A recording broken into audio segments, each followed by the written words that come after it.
lot of support for both of these players, and no matter what, one of them is going to make some people very happy. Yeah, but no disappointment in losing in the top 4 because that is such an incredible accomplishment. But when you're at this point, when you're at this stage, you don't even think about the what if I lose, you know. You think only about how close you are to becoming world champion, and you think of nothing else but that. Stop at nothing but becoming the world champion. Team preview for both of these players. Paul Ruiz, again, we saw that Tapu Koko and Salamence, the Snorlax and Persian, the Alolan Marowak, and the Celesteela up against Sam Pandelis from Australia with the Garchomp, Ninetales, Arcanine, Mandibuzz, Tapu Lele, and Xurkitree. Really interested to see what adjustments Paul especially makes from the last set that we watched. Did not see Pokemon like Persian at all previously. Maybe a good choice here to sort of get those parting shots off to make sure that Sam doesn't have as much offensive pressure and just rearrange the board. Yeah, I think though if you're Sam, just the safe lead of Tapu Lele and Mandibuzz looks pretty safe here. You're not really worried about too much by leading those two. And then if you have some Pokemon in the back to deal with the Celesteela, you've got the Arcanine, you've got the Xurkitree. As long as you have one of them in the back for a Celesteela, you don't care. You know, just saving Celesteela for later. You've got safe switch-ins because you know Celesteela is going to be targeting down that Tapu Lele, so a clear switch into something is going to be needed. As long as one, even both of those Pokemon in the back, you're going to be in great shape if you're Sam because Tapu Lele and Mandibuzz look like they have great matchups against everything else but the Celesteela on Paul's team. All right, well, we are in it. We are in Game 1 here of the top 4 match. Paul Ruiz of Ecuador versus Sam Pandelis of Australia. Paul will go ahead and lead the Tapu Koko and Salamence that did so much work for him in the top 8 match, but Sam is going to match that with his Ninetales and Xurkitree. And Xurkitree out on the field with that electric terrain. You mentioned it in Team Preview, Ray. That is one scary Pokemon, and especially with that Ninetales alongside of it. Yeah, not a good matchup here for Paul at all. You set up the electric terrain for Xurkitree, powering it up even more. You've got Ninetales out on the field, which is very strong against Salamence. I'm really liking the lead here by Sam. He's got a great matchup against exactly this Tapu Koko Salamence lead. Depending on what kind of set the Tapu Koko has, though, it can definitely do some interesting things here, giving Salamence an opportunity to, for example, as we saw in the last match, it does have Earthquake, so if it's somehow able to get an Earthquake off onto the Xurkitree, that could do some major damage, but you got to do something about the Ninetales first. Yeah, so scary to have that Salamence in with Ninetales on the field. Exactly. And Paul identifies that as well, switches out Salamence for Celesteela, really hoping to just tank some damage here, but Celesteela switching into a Xurkitree is not something you see very often. A lot of damage from that Tapu Koko onto Ninetales with the Volt Switch, so Paul will be able to continue to shuffle around his Pokemon here, showing Sam all of the Pokemon that he has in his roster this time around. Of course, that Alolan Marowak had to be the choice if Paul was going to bring this Celesteela as well against Xurkitree. Ninetales able to set up this Aurora Veil, though, which will make sure that that Xurkitree, which is getting a huge special attack boost from the Tail Glow, is well protected from both of Paul's Pokemon. Yeah, this is actually a really good turn for Paul. He's able to not only break a potential Focus Sash on Ninetales and deal some pretty good damage to it, but he's able to readjust his board position, get Celesteela in, which threatens the Ninetales, keep it safe with the Marowak, while Marowak is also threatening the Xurkitree with massive damage. Now, Aurora Veil is going to keep it safe, but Marowak still just deals a ton of damage. Yeah, Marowak with that thick club has always done a lot of damage ever since that item was introduced into the game, occasionally even doing too much damage, rolling over and dealing no damage at all. Yeah, I fully expect Xurkitree to protect here because, I mean, what else is it going to do? It can't go for an electric move. The other move it usually carries is Dazzling Gleam. Marowak and Celesteela both resist that, so you have to imagine Xurkitree will switch out and then perhaps protect, while Ninetales switches out to provide a partner for Xurkitree that is at least threatening one of these two Pokemon, either Marowak or Celesteela, preferably the Marowak because Celesteela isn't threatening Xurkitree, but we'll see what comes in here. All right, Ninetales will switch out for Arcanine, getting the Intimidate off onto both the Celesteela and the Marowak. The Intimidate plus that Aurora Veil going to make sure that Paul's damage output is minimal here. even if Xurkitree can't deal that much in return. Dazzling Gleam will connect with Marowak and Celesteela, actually dealing a not insignificant amount of damage thanks to that Tail Glow boost. Shadow Bone from Marowak dealing less damage than the Dazzling Gleam because of that Intimidate and because of the Aurora Veil, as Celesteela gets a Heavy Slam off onto Arcanine. That's a critical hit, going to make sure that it deals full damage. That is the one risk of having all of this Aurora Veil and Intimidate. Yeah. Are still critical hits. Yep, of course, but still a good position here for the Arcanine. The Intimidate's going to help a lot, and you threaten the Celesteela now. Marowak can't protect it from a Flare Blitz. Meanwhile, though, I do like the double target there by Paul because like I mentioned, you kind of expect Xurkitree to protect, but even though it didn't, that Dazzling Gleam did negligible damage, really not a lot, and Ninetales, a lot of times it doesn't carry Protect, so you're pretty safe doubling into that slot, so I really like the combination there of the Shadow Bone and Heavy Slam. Gets Arcanine a bit lower, which is a threat to both of these Pokemon, but still, that Xurkitree is set up, you've got to preserve the Marowak, but if you can, then you are going to become able to take out the Xurkitree, which is going to be needed. So you got to preserve this Marowak here if you're Paul. All right, well, Paul is opting to preserve the Celesteela this turn, protecting Celesteela while Xurkitree fires off another Dazzling Gleam. Will connect with the Marowak. You say Marowak takes negligible damage from that Dazzling Gleam, but it'll only take one more, and then Xurkitree will be free to fire off all of its Thunderbolts. May not even need it as the Flare Blitz connects with Marowak, picks up the KO there, and Paul, without a Marowak on the field, Sam Pandelis correctly identifying that Celesteela would be trying to protect itself this turn, making those reads, taking out the Alolan Marowak, and this Xurkitree has no checks anymore.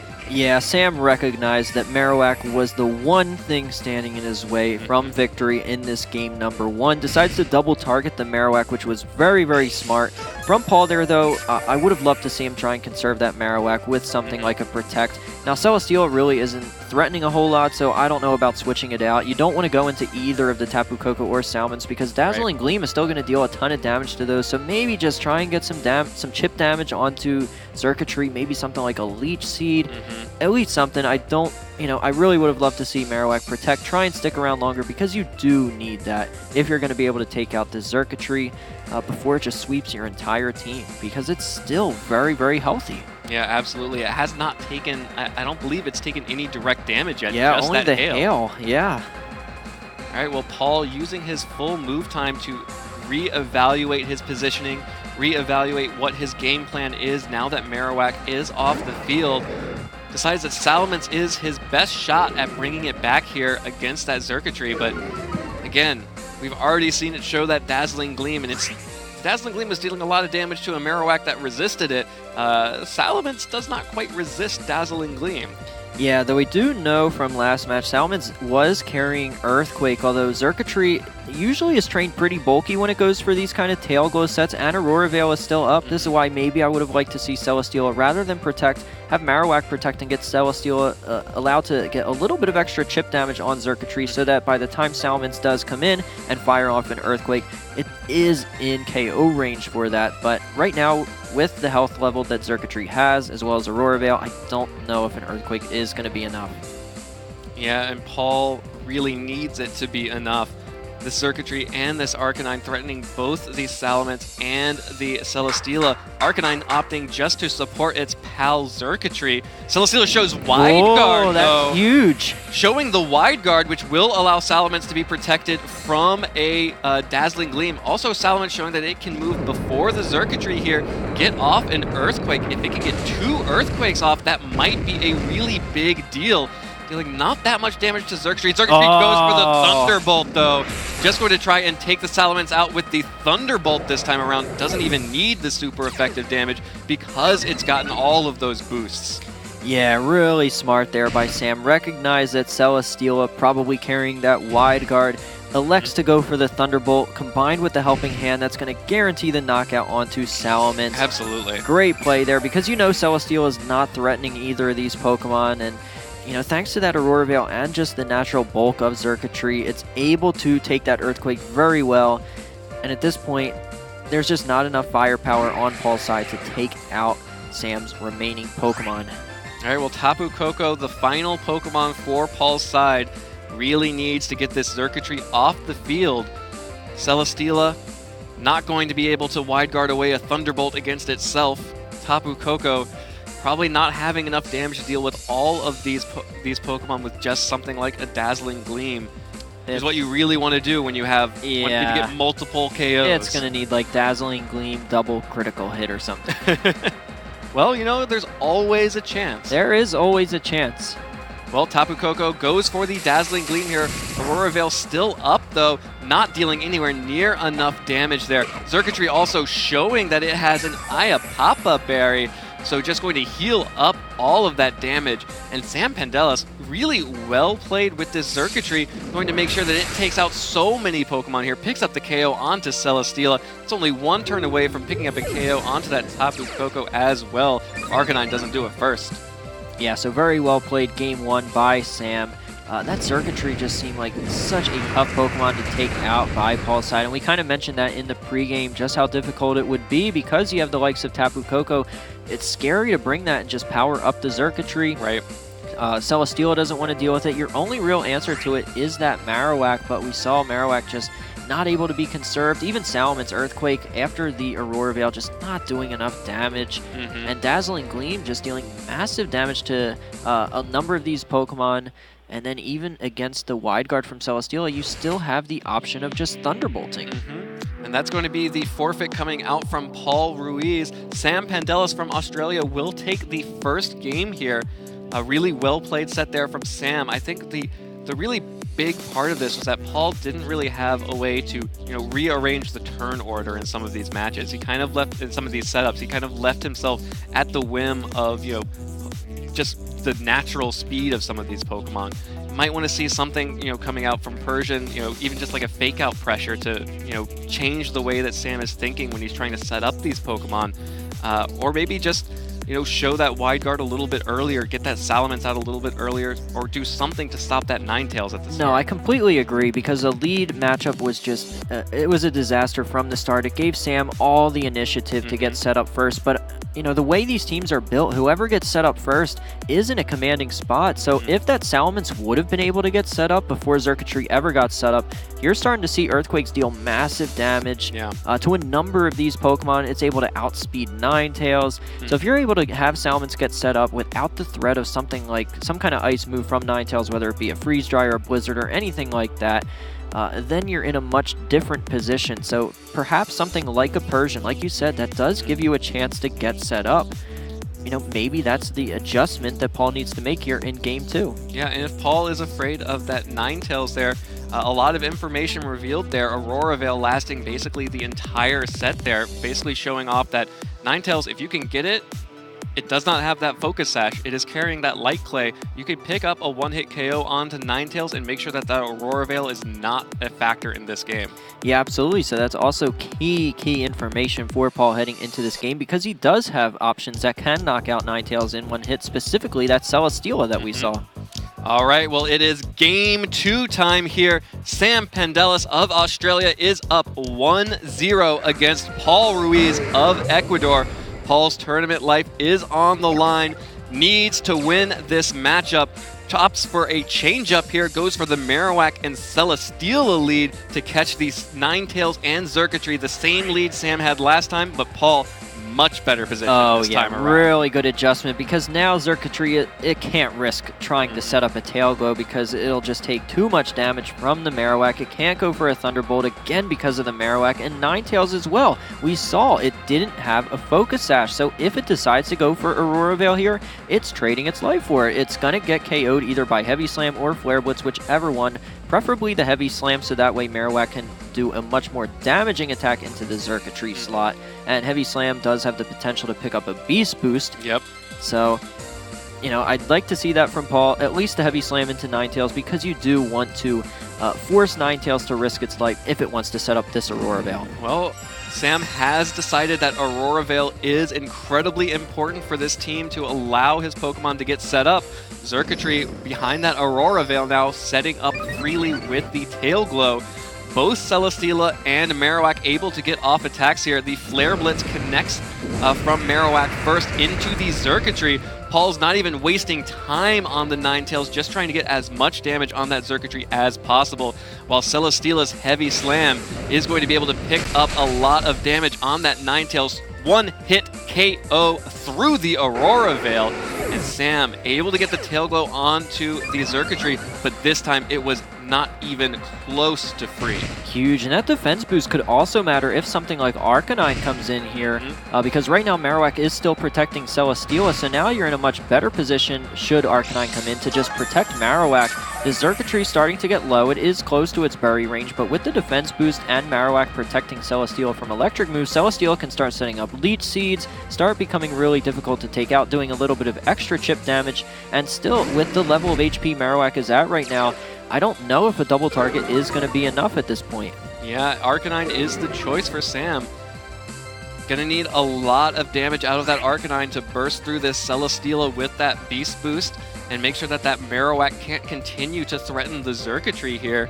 Again, we do know that the Xurkitree has that Ayapapa Berry, so it may come down to some really interesting timings for when to actually go on the offensive against Xurkitree. You don't want to let it get that free HP.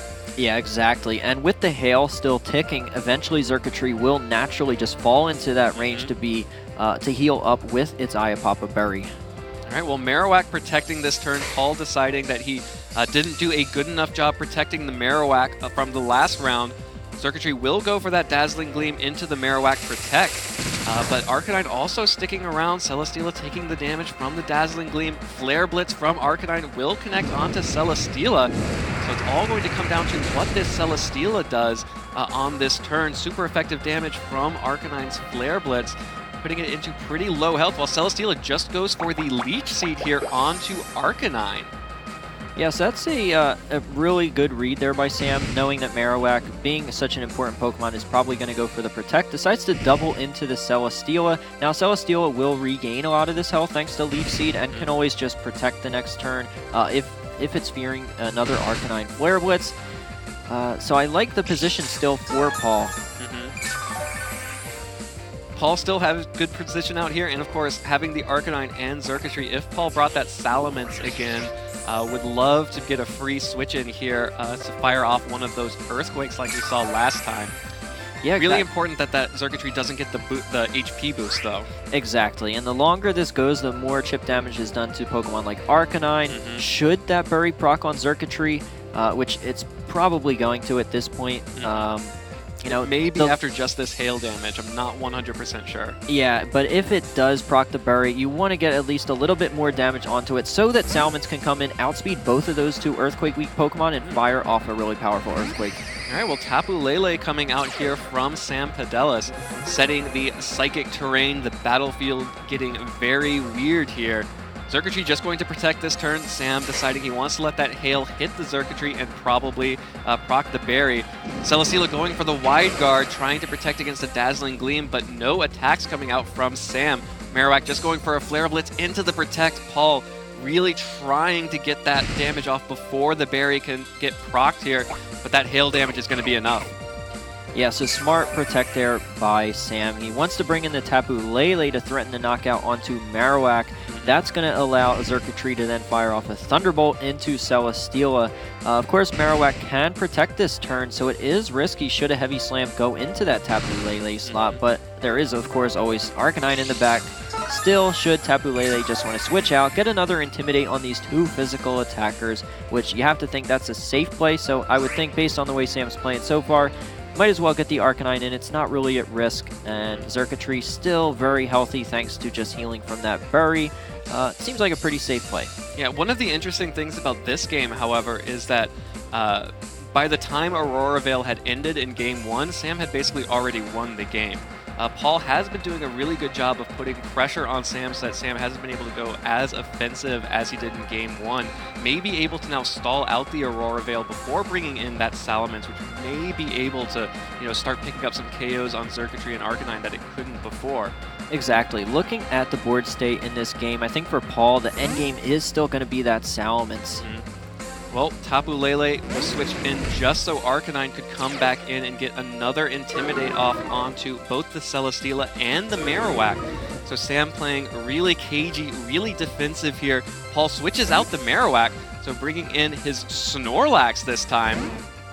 Snorlax now out on the field against Circuitry and the Arcanine. Another Dazzling Gleam coming out onto the Celesteela, and Snorlax able to tank that pretty well. And Celesteela getting another Leech Seed off, this time onto Circuitry. Yeah, really, really good play there by Paul. Realizing that Tapu Lele is not going to let itself get hit by a heavy slam. Gonna switch out, and getting Snorlax in here too.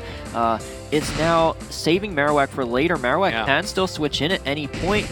Snorlax as well is threatening some more damage. As long as you get these Pokemon low enough for Salamence in the back, by the time Salamence actually gets in, Aurora Veil could be over. And actually, by setting up this Leech Seed, Celesteela is also potentially, and switching out the Marowak, potentially setting up a way to get more recovery on that Marowak to keep it even safer. Exactly. Should Celesteela switch out this turn too, Marowak that may be able to survive. Should Circuitry go for a Dazzling Gleam and Arcanine try and Flare Blitz that slot, Marowak should still hang on, but if not, then you're healing Marowak back up. And Marowak is a pretty bulky Pokemon and tough to deal with for these two Pokemon.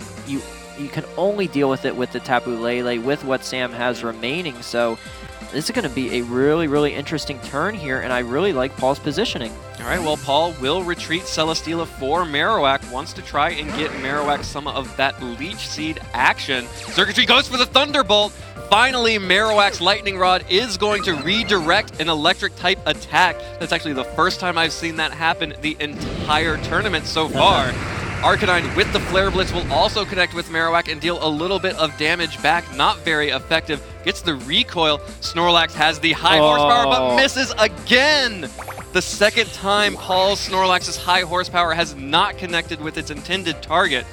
But Marowak now in against that Circuitry. Would have loved to have gotten that high horsepower. Would most likely have picked up the KO there. But Marowak is still going to be able to stick around, annoy that Circuitry, get some recovery as Circuitry sticks around, and if not, that Snorlax can potentially threaten something else. Yeah, that's still big though. Paul's still in a good spot with this Snorlax. Yeah, the helping hand coming out from the Arcanine onto Circuitry while Marowak protects. Circuitry needs to get as much damage off as possible before Circuitry goes down, so uses the Dazzling Gleam onto Snorlax. Not enough damage, brings it down to 21 hit points, but Snorlax is so happy to eat its Mago Berry and recover all of that up. High horsepower finally connecting there. A sigh of relief coming out from the crowd as Circuitry goes down to red health, but that Leech Seed is the perfect amount of health. Yeah, that's actually way better. Extra recovery onto Marowak. Exactly. Gives Marowak a little bit of extra healing, which is nice, and you still pick up the knockout, so best of both worlds there for Paul. He's down to Sam's last two Pokemon. He is going to be able to eventually get Salamence out at a perfect opportunity. Aurora Veil should be down by the time it does come out. There's still 4 Pokemon left. Not only can Salamence Earthquake to knock out the Arcanine, and if he gets Lele enough to knock that out, but he also has that Supersonic Sky Strike available, and Tapu Lele not very physically bulky typically, so if Tapu Lele maybe loses a little bit more HP, that's also going to be in KO range from a Supersonic Sky Strike, especially since Salamence doesn't have to worry about Arcanine at all when it comes to being damaged by it. Yep, still 2 more turns of that Aurora Veil, but Sam needs to make the most of the damage while he has it. Helping hand from the Tapu Lele, the double protect coming out from Marowak. Marowak protected right here. Gets the Psy Shock into the protect. Marowak is safe. Snorlax uses Facade, gets the damage off onto Tapu Lele. A critical hit.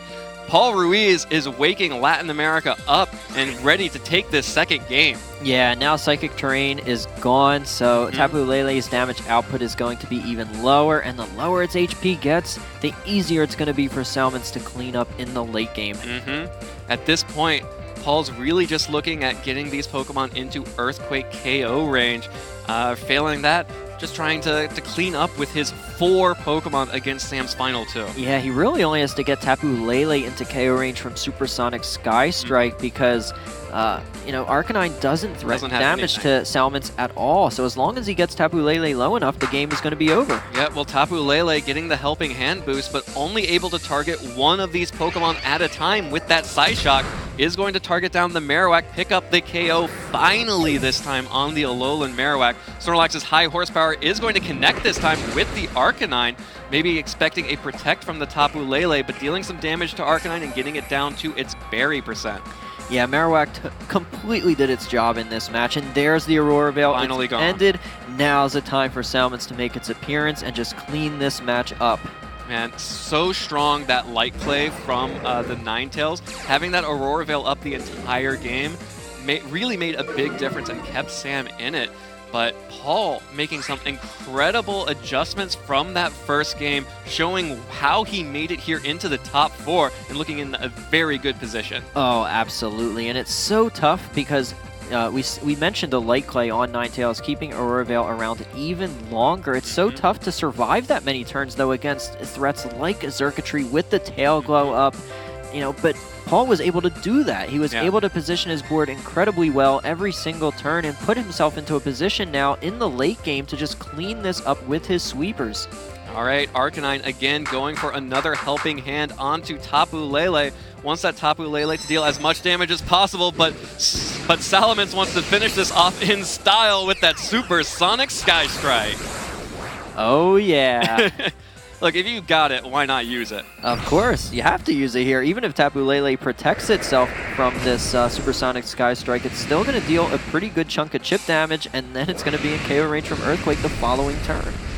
Tapu Lele looking like a delicious berry there as Salamence dives for it, picks up the KO. The Latin American players in the stadium are starting to go a little bit crazy here as the high horsepower connects with Arcanine.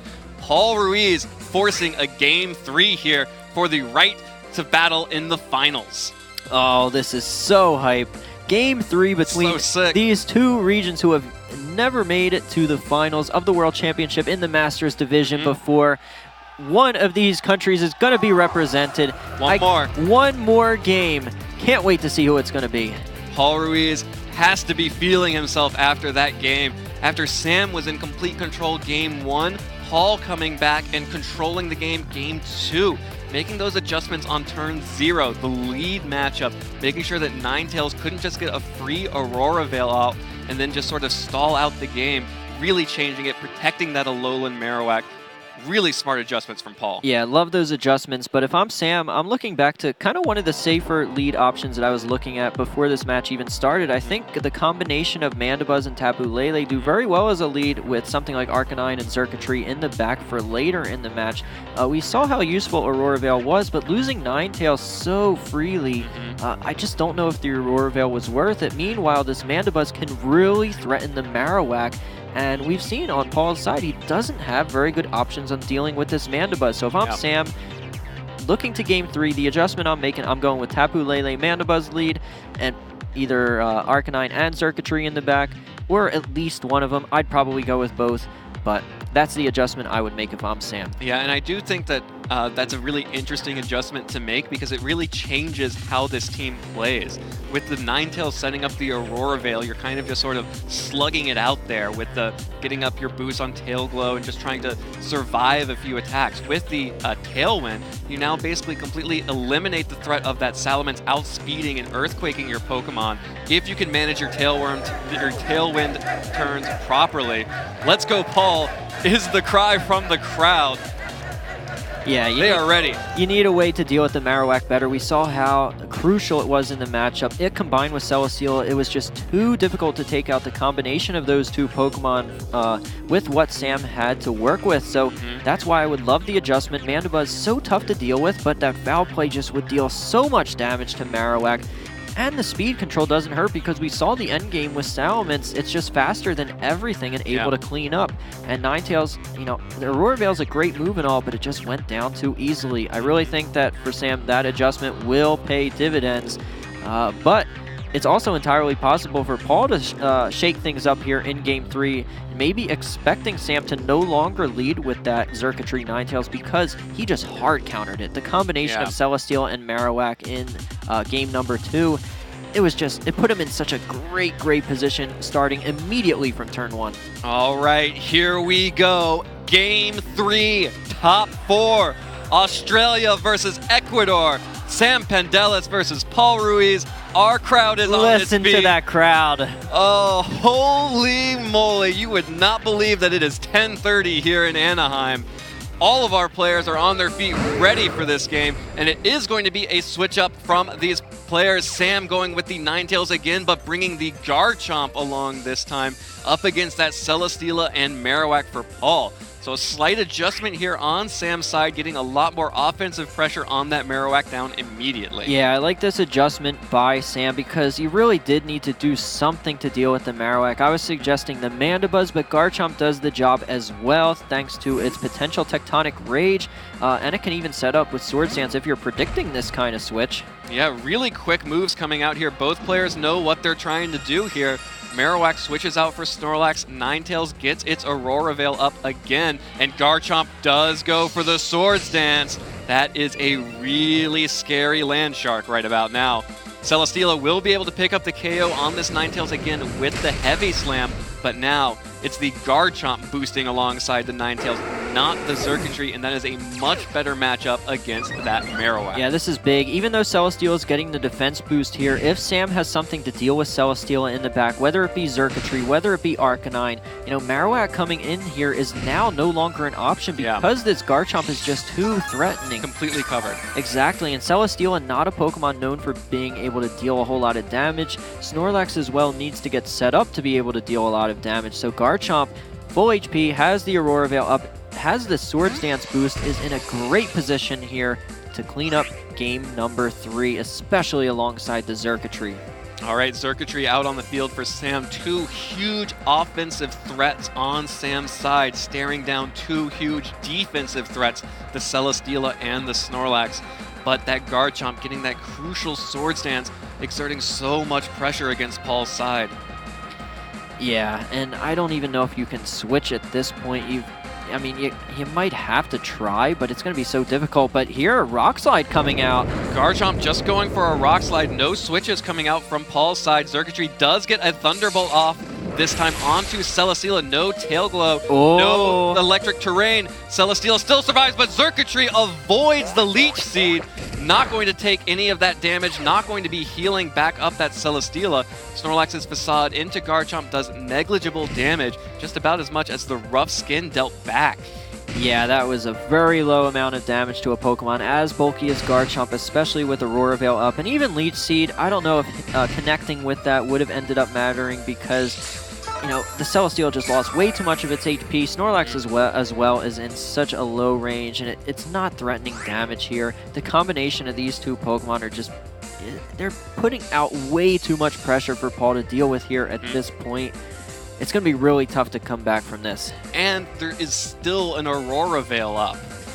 Yeah, that's so hard to try and break through because these two Pokemon do become quite bulky, especially we saw Xurkitree does have the Bury should it even get low enough. Right now, it's not even close to getting low enough for the Bury, but if it does get to that point, it's just going to heal all the way back up.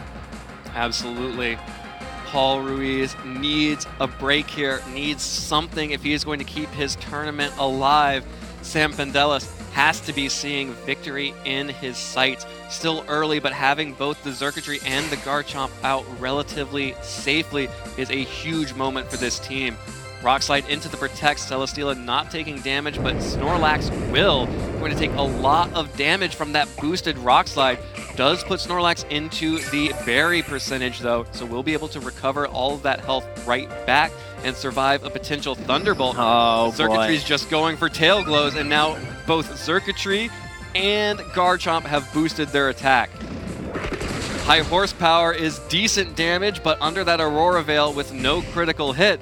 Heard some of the players out there hoping for it, but not getting it. Xurkitree in a strong position here.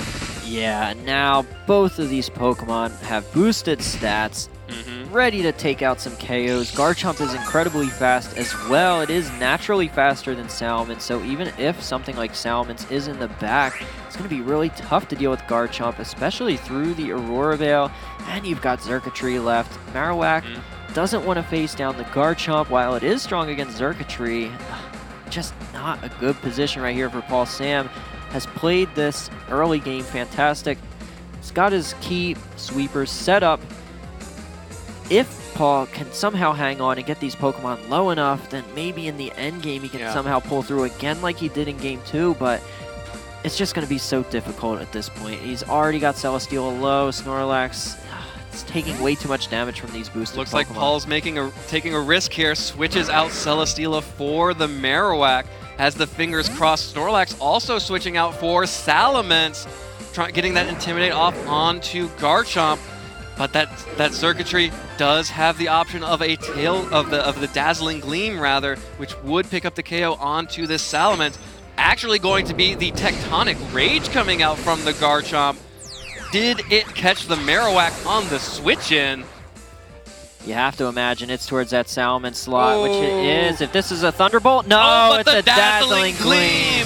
Smart play there by Sam. Covers both options there. It absolutely does. So fantastic play there by Sam. And now the main sweeping option for Paul in the late game goes down. That was his one chance there to try and get Salamence in and able to pick up knockouts, hoping that it would be faster than the Garchomp and getting a Supersonic Sky Strike off onto it before it can attack. That was his one chance. So close. He needed Sam to make a mistake and go for the Thunderbolt, but Dazzling Gleam was enough to knock out the Celesteela, and it covers the Salamence switch-in, so very, very safe and standard play by Sam there, but we see the kind of dividends that those types of plays pay off because this is such a pressure-filled situation. It's easy to just go for the Thunderbolt without thinking, you know, at 100% clarity, but Sam did stay cool, calm, went for the Dazzling Gleam, great play, and he's in prime position to take this Game 3 and advance to the finals. Paul Ruiz only has Marowak, Celesteela, and Snorlax left. Sam took that early Pokemon deficit when Ninetales went down, but instead of like in Game 2 when he was only relying on Xurkitree and having supportive Pokemon alongside the Xurkitree, the Ninetales actually let a free switch in for another offensive threat here, being able to do the double threat of Garchomp and Xurkitree. Really changed the flow of this game as Sam switches out his Garchomp for the Arcanine just to get off a little bit of Intimidate onto the Marowak to make sure that it's not going to be dealing that much damage if it starts getting attacks off. Yeah. Celesteela does show the Wide Guard to protect Paul's Marowak. Nothing Xurkitree can do this turn as far as offense goes, so no damage there. Marowak does get a Flare Blitz off, will be connecting with Sam's Xurkitree there. Deals a good amount of damage, not enough to get the KO, but does get enough to activate the Berry. Yep, and now Xurkitree heals all the way back up. So Ninetales, Aurora Veil, maybe, you know, it might have helped in that one situation there where it lived with just a little bit of HP remaining, but Aurora Veil really wasn't even needed. We saw how little damage both the Garchomp and the Xurkitree were taking, and at this point, you know, Ninetales just did its job. It went down, it was able to get Garchomp a free switch, and just fainting was enough for Ninetales. Just getting Xurkitree and Garchomp in at the same time was all that was needed because these two Pokemon just provide way too much of a threat together. It's very, very tough to deal with them.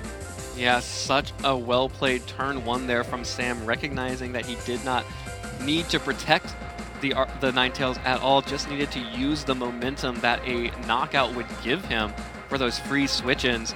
Now Paul still has the Marowak, but we are looking much more like Game 1, where that Arcanine is threatening the Celesteela, so nothing really gets done here. Snorlax will switch in, though, while Xurkitree fires off another Dazzling Gleam, but that is a much more boosted Dazzling Gleam than before, and it deals so much damage to both of these Pokemon, as Arcanine's Flare Blitz onto that Snorlax will be able to pick up that KO as well. Sam Pandelis, looks like we're about to have our first finalist. Yep, looks like Australia is going to be advancing into the finals. Uh-oh. Do you hear that? I hear it. Reminiscent of U.S. internationals. Yeah, we talked a lot about don't sleep on Latin America, but don't sleep on Australia, one of the only regions to get 2 international championships, the only region to win 2 international championships. Of course, Zoe won the home court advantage of the Australian International Championships. Christopher Kahn won the North American International Championships. And now, for the first time in VGC Masters history, Australia will be sending a representative to the finals of the World Championships. Yeah, this is huge for Australia because they had such an incredible season leading up to this, and now it's culminating at the World Championship. They are sending one of their top players into the finals to compete against whichever Japanese player is winning on the other stream. Look at that emotion. Australia has made it. Man, look how excited Sam is. He can't even believe it. Australia is sending their first representative to the World Championship Finals. This time tomorrow, well, actually, I guess much earlier tomorrow, we may have our first Australian world champion in Sam